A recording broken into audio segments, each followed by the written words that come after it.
Buenas Santiago Rada, y esta es una clase que espero que sea un poco más rápida, en donde justamente nos vamos a enfocar en para qué sirve cada tipo de variable. Ya habiendo entendido qué son, cómo funcionan los modos, las colecciones y las conexiones iniciales, bueno, vamos a ver para qué podríamos usar cada uno de los tipos de variables, para después principalmente centrarnos en casos de uso más comunes. Me tomé la libertad de ya crear una colección nueva y cargar una variable de cada tipo. Como habíamos mencionado anteriormente, existen 4 tipos de variables: de color, de número, string, que significa texto, y booleana, que sería verdadero o falso. Bien, con las de color principalmente vamos a utilizarlas para dos posibles casos. El caso número 1 es cuando queremos hacer un cambio, como en clases pasadas habíamos hecho del modo claro al modo oscuro. Inicialmente esto sería lo más común en todos los tipos de productos: modo claro, modo oscuro y terminamos. Pero hay algunos productos que suelen sumar algunos modos más, que son como una forma de colorear el producto distinto. Entonces, como un celeste, otra con un verde, otra con rojo, y simplemente es una paleta distinto basado en ese fuerte, que puede ser verde, rojo, celeste o el que querramos. Bien, simplemente sería esa forma en la cual lo podemos utilizar. Cómo utilizarlo ya queda en la clase 1 de este curso. Aparte de eso, la otra forma en la que lo podríamos utilizar es simplemente como una forma de alojar nuestros colores, es decir, una forma muy similar a lo que anteriormente se entendía como los estilos. Los estilos últimamente han ido desapareciendo debido a que justamente las variables lo medio suplantan, pero en algunas características. Por ejemplo, se suelen utilizar muchos estilos para textos o para efectos, pero en el tema de los colores ya prácticamente se cambió a las variables. ¿Por qué? Simplemente por su comodidad y porque permiten esto de los cambios de los modos. Sabiendo eso, entonces, esos son los dos usos rápidos de los colores. Pasando ahora al segundo tipo de variable, que son los contadores, o podemos decirle si no directamente los numéricos. Este me puede servir para, bueno, justamente guardar algún dato a lo largo de mis pantallas. Por ejemplo, podríamos guardar cuántas veces el usuario seleccionó ciertas opciones, o por cuántas pantallas pasó antes de llegar acá, o también, por ejemplo, la edad del usuario o cuántos productos quiere. Si hacemos un caso súper rápido, podríamos crear una primera pantalla en donde creamos una interacción rápida de el usuario está agregando o está quitando de un producto. Vamos a ir al prototipo, tocamos el botón que está a la derecha, le creamos una interacción de tipo click y vamos a decir que su acción es set variable, es decir, modificar el dato de una variable. Le damos ahí, elegimos la variable contadores, que es la misma que estoy aplicando en este 0 que está acá, y vamos a decir que el valor al cual yo quiero cambiarlo es a contadores más 1. ¿Por qué se hace esto? Bueno, porque yo pongo, por ejemplo, un valor directo, un 1, un 2, un 3 o cualquier número. Siempre que toquemos este botón, el valor como tal se convertiría en ese número y punto. Si yo, por ejemplo, acá, en lugar de poner contadores más 1, escribiría simplemente 2, cuando toquemos este botón, el 0 este se convertirá en un 2 y punto, no pasa nada más. Pero al poner contadores, primero que nada, como primera palabra, con esto lo que me estaría asegurando es que el valor siempre cambie en base a su valor actual. Por ejemplo, al poner más 1, bueno, cuando sea 0, al valor actual se le suma 1 convirtiéndose en 1. Pero cuando sea 1, el valor actual va a ser 1 y se le va a sumar 1, entonces se convertirá en 2. Es decir que vamos a seguir sumando desde el mismo punto. Si pongo un valor directo no hay suma, simplemente es un valor escrito tal cual. Bueno, y en el caso de la derecha, de la izquierda, haré lo mismo, solamente que pondremos que modifique la variable de contadores en contadores menos 1 en lugar de más 1. Y ya con esto, bueno, podemos ir cambiándolo. ¿Para qué me sirve esto entonces? Lo dejo ahí en el medio, lo pongo más o menos acomodado. Y si simplemente probamos este prototipo que hasta ahora es ultra básico, le damos play, toca acá y vemos que sube. No importa cuántas veces selecciono esta opción, siempre puedo seguir subiendo de forma infinita. Puedo subirlo hasta cualquier número que se me dé la gana. Y con el de la izquierda puedo restarlo. Ahí lo tenemos. Lo importante de esto no es solamente eso de que lo pueda contar, como ya lo estamos viendo ahora, sino sobre todo también cómo esto lo puedo mantener entre pantallas. Y esa justamente, como ya sabemos, es la potencia, podemos decirle, del uso de variables. Que yo ahora me puedo ir a otra pantalla, acá cargar un ejemplo que diga contador, simplemente. Y debajo de este contador vamos a poner un número en grande, que es tal cual el número que hayamos guardado antes. Así que lo ponemos así, le aplicamos la variable de contadores. Ahí lo dejo. Y voy a decir en prototipo que cuando toques este espacio vas a ir para allá. Bien, ya si lo probamos, vemos que lo subo, por ejemplo, hasta 5. Le doy al botón y estoy en otra pantalla y acá dice 5. ¿Por qué dice 5? Bueno, porque como dijimos antes, se mantiene el valor que yo haya modificado. Si vemos acá atrás, los dos dicen 0. Pero eso es porque justamente en estos casos todavía no se había hecho interacción. Cuando el usuario hace interacción es cuando justamente marca que este valor va a subir. Yo por ejemplo ahora pongo 3, lo hago avanzar y ahora dice 3. Es decir que son cosas que se modifican desde el prototipo, no realmente necesito una pantalla que esté mostrando ese dato. Perfecto, estos son entonces los contadores. Pueden servir para muchos casos más, seguiremos viendo ejemplos en siguientes videos, pero este ya me ayuda lo suficiente para explicar cómo funcionan. Después tenemos los valores, que lo hicimos en la última clase anterior a esta, en donde habíamos hablado del manejo de los idiomas. Y justamente ahí lo que me permite es cambiar directamente entre posibles casos, como podemos ver acá, donde en el caso de los idiomas lo que hicimos fue movernos entre una colección y otra, simplemente para hacer los saltos entre justamente, bueno, ponerlo en español o ponerlo en inglés. Pero también es verdad que no es necesario hacer el salto entre modos. Yo puedo hacer una selección de idioma también por opciones. Un ejemplo perfecto de esto podría ser crear acá un par de opciones. Vamos a poner esto por ahí, sino que vamos a crear una interacción de tipo click y vamos a decir que la acción va a ser set variable de la variable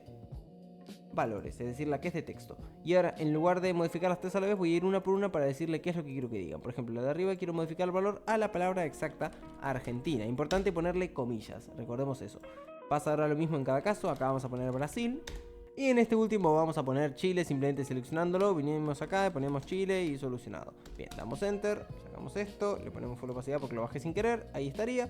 Y bueno, y por último, cuando tocamos este botón, vamos a ir a la pantalla siguiente. ¿Qué me interesa hacer acá? Bueno, crear otro texto y simplemente ponerle que este respete a la variable que dijimos antes que era valores. Ya con esto vamos a ver que ahí dice string value y nada más por ahora, pero después va a haberse modificado. Venimos al prototipo, le damos play. Yo ahora toco alguno de estos, por ejemplo, toco el del medio, le doy al siguiente y acá dice Brasil. Toco el de arriba, le doy al siguiente y acá dice Argentina. ¿Qué me interesa de este caso? Que estamos viendo cómo el texto como tal no estaba escrito previamente en la variable, sino que yo lo puedo escribir en interacciones. Por ejemplo, acá lo que hice fue hacer que cada una de estas interacciones genere ese texto. Cuando yo toco esa variable que inicialmente no tenía ningún dato, justamente esa variable de texto que creamos hace un ratito, que si lo vemos dice string value, ese es el dato que viene previamente escrito cuando apenas la creamos. Bueno, se convierte en la palabra Chile o en la palabra Brasil o en la palabra Argentina justamente en base a estas interacciones. Cuando salto de pantalla, ahí está la palabra Argentina, porque fue el último que cliqué. Importante cómo esto se mantiene a lo largo de todo el prototipo. Si vamos a la pantalla número 50 o a la pantalla número 2, siempre va a estar utilizando el mismo dato a menos que yo lo quiera modificar, pero si no, siempre va a estar utilizando el mismo, haciendo que sea justamente perfectamente reutilizable, perfectamente cómodo en la pantalla como tal del usuario en el prototipo sin necesidad de hacer todo desde el diseño de Figma. Buenísimo. Y solamente nos queda hablar de las booleanas o normalmente también conocidas como validadores, ya que justamente las booleanas, las que son de verdadero o falso, principalmente sirven para validar información. Una información que podríamos validar, por ejemplo, es si yo quiero o no quiero mostrar este texto. ¿Cómo podría ser para saber si quiero o no quiero mostrarlo? Bueno, por ejemplo, digamos que solamente lo quiero mostrar si se me cumple alguna condición.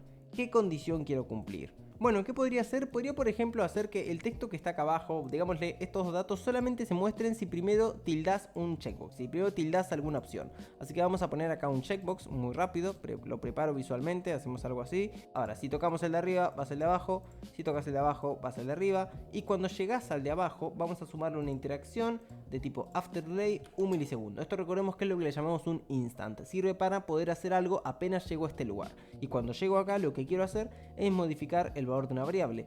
¿Y cuál? Bueno, de la variable validadores y ponerla en true. Bien, por último vamos a ir al caso anterior, que es cuando todavía no hay nada, y también vamos a sumarle un instant, así que after delay 1 milisegundo, y simplemente acá vamos a hacer lo contrario, el set variable de la variable validadores va a ser a la palabra false, y ya estaría. Entonces este de acá vemos que lo convierte en false y este lo convierte en true. Según en qué estado estés, si estás así desactivado o activado, va a decir false o va a decir true.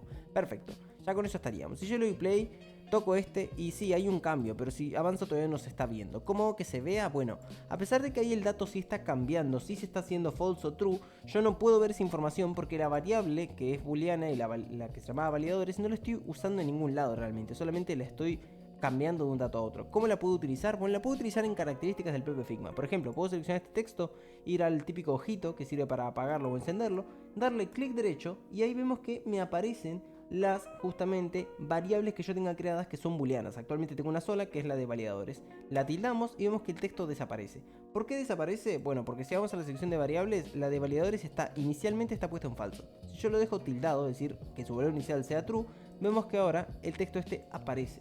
Es decir, que su variable validadores está siendo utilizada como el ojito para saber si lo puedo apagar o encender al botón. Por ende, cuando es falso se oculte, cuando es verdadero aparece.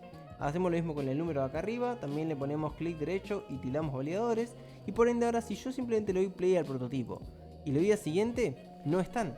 ¿Por qué no están? Porque justamente recordemos que esta opción que está acá, ese checkbox en su valor inicial, en este paso, acá, convertía validadores a falso. Por lo tanto, ahora mismo validadores es falso cuando solo empiezo el prototipo porque eso no está tildado. Por ende avanzo y no aparece la información. Pero si lo tildo y avanzo, ahora sí aparece la información. Ahí estamos viendo entonces que el booleano como tal me puede servir para ocultar o mostrar información basado en si el usuario seleccionó o no seleccionó ciertos datos. Por ejemplo, si agregó algo al carrito o si todavía no agregó nada. O en este caso, si confirmó algún checkbox que justamente tenga que aceptar algo de términos y condiciones, o si quiere que se muestre cierta información o no. Bueno, acá lo vemos. Entonces este checkbox podría ser, por ejemplo, ¿querés mostrar los datos? Lo marcas como que sí, das siguiente y aparecen los datos, pero si no lo marcas y das siguiente, no aparecen. Solucionado. Muy bien, esto en sí son los 4 tipos de variables y ya algunos casos de uso muy básicos. Es cierto que esto se puede complejizar mucho más y lo haremos en siguientes clases, pero esta clase me pareció importante para hablar de cómo funciona cada tipo de variable y cómo se puede utilizar. Veremos otras formas de aplicar estas variables y formas un poco más complejas en las que se suelen utilizar. Bien, suscríbete, like si te gusta este tipo de contenido y nos vemos en un siguiente video /clase.